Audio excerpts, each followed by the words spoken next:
Listen 14 minutes. Comment on this story. Comment gift article share. There are going to be ups and downs whenever a team plays a rookie quarterback, but generally, that truism attaches to the same rookie quarterback and a single team. On Sunday, the good and the bad that come with playing a rookie quarterback were evident league-wide as Pittsburgh's Kenny Pickett and New England's Bailey Zappe made their first NFL starts. There was optimism among Steelers fans when Coach Mike Tomlin made the move this week from Mitchell Trubisky to Kenny Pickett, the only quarterback chosen in the opening round of this year's NFL draft. But Pickett also faced the considerable challenge of going on the road to face the Buffalo Bills, the Super Bowl favorite that began the day tied for first in the league in total defense. It didn't go well, although that wasn't necessarily Pickett's fault. Bills quarterback Josh Allen threw for 348 yards and 4 touchdowns in the first half alone. Pickett and the Steelers couldn't come close to keeping pace. The Bills slowed down after halftime but never were threatened in a 38-3 triumph that dropped the Steelers' record to 1-4. Pickett threw an interception but ended up with 327 passing yards.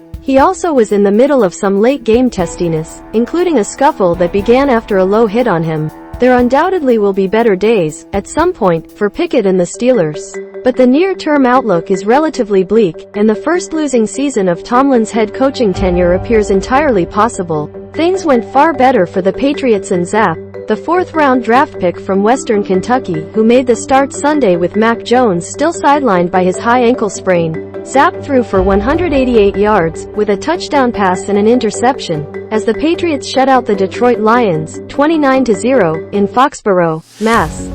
to improve their record to 2-3. This was more about the New England defense than about Zappe. The Lions had the NFL's top-ranked offense entering the game, but Zappe, despite his inexperience, has been a steadying influence since he made a relief appearance a week ago in an overtime loss at Green Bay. Jones is nearing a return, but there is no need to rush him back. The Patriots seem confident in Zappe. How about a Subway Super Bowl? Okay, let's not get carried away. But there is joy off exit 16W of the New Jersey Turnpike as the two NFL franchises based there, but with New York by their names, actually are winning.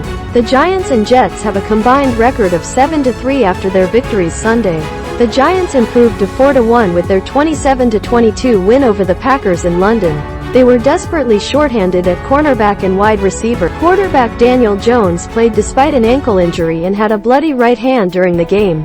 Tailback Saquon Barkley left the game with a shoulder injury but returned. Yet the Giants found a way. Their return to respectability under their new decision-making tandem of Coach Brian Daboll and General Manager Joe Schoen is on fast forward. The Jets ended a 12-game losing streak against AFC East opponents by beating the luckless Miami Dolphins, 40-17, in East Rutherford, New Jersey. Quarterback Zach Wilson played relatively well in his second game back from his preseason knee injury. Coach Robert Saleh has the Jets, at 3-2, looking suddenly competent. But this game was notable mostly because Dolphins quarterback Teddy Bridgewater was ruled out under the new provision to the concussion protocols implemented Saturday by the NFL and the NFL Players Association.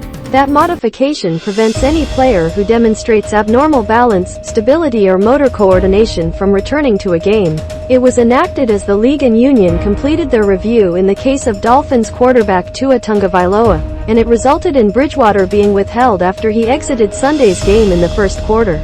Don't touch the quarterback Tom Brady improved his career record against the Atlanta Falcons to 11-0 as he and the Tampa Bay Buccaneers prevailed, 21-15, Sunday in Tampa. Brady threw for 351 yards and a touchdown while avoiding what would have been only the second 3-game losing skid by his team during his NFL career. This may be the worst roughing the passer penalty I've ever seen. The Falcons justifiably were upset by a roughing the passer penalty assessed to defensive lineman Grady Jarrett as he spun Brady to the turf on a third down play with about 3 minutes remaining, keeping the Buccaneers from having to punt. Jarrett did not seem to use any excessive force as he flung Brady to the ground. But the NFL goes out of its way to protect quarterbacks, and, in doing so, referees sometimes go too far. Referee Jerome Boger told a pool reporter that the penalty was for unnecessarily throwing Brady to the ground. Brady wasn't complaining, shrugging while saying during his post-game news conference, "I don't throw the flags." Tom Brady with a thoughtful, detailed explanation on why, in his mind and based on the NFL rulebook, Grady Jarrett's play was indeed roughing the passer. Brandon Staley needs to tone it down. The coach of the Los Angeles Chargers was unapologetic last season for his fourth-down aggressiveness. When this season began, Staley appeared to take a more measured approach, perhaps showing more trust in his upgraded defense. But Staley was back at it Sunday in Cleveland, leaving his offense on the field for a 4th-and-1 attempt from its own 46-yard line with just over a minute to play and the Chargers leading, 30-28.